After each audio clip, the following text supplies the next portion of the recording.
Европската унија му потврдила на СДСМ дека ќе испрати свој човек во Македонија, но Заев не знае каква точно ќе биде неговата улога во политичкиот диалог. Верува дека со европска помош ќе се стави крај на кризата со тоа што оваа власт ќе замине. Оставката на премиерот не е единствениот начин.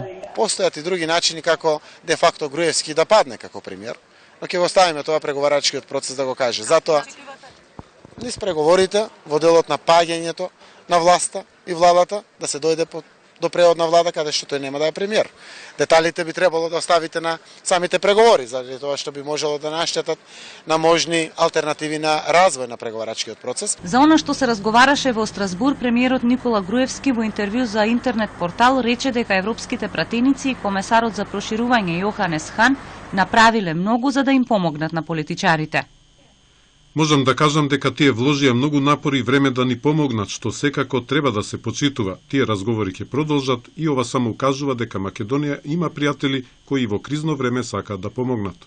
Лидерот на СДСМ очекува политичката криза да се реши до крајот на јуни, истиот месец што Советот на министри на Европската унија, вели Заев, го одреди како краен рок да заврши кризата.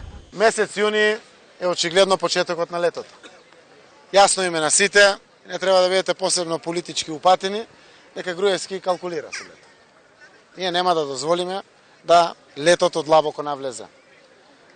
Советот на министри на Европската унија знам дека има донесена одлука до крајот на јуни да се реши политичката криза. Како пријатели на Македонија, искрено верувам дека ќе помогнат со тоа.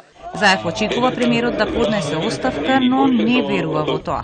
Работите, вели, ќе бидат појасни во понеделник по средбите со комесарот за проширување Јоханес Хан.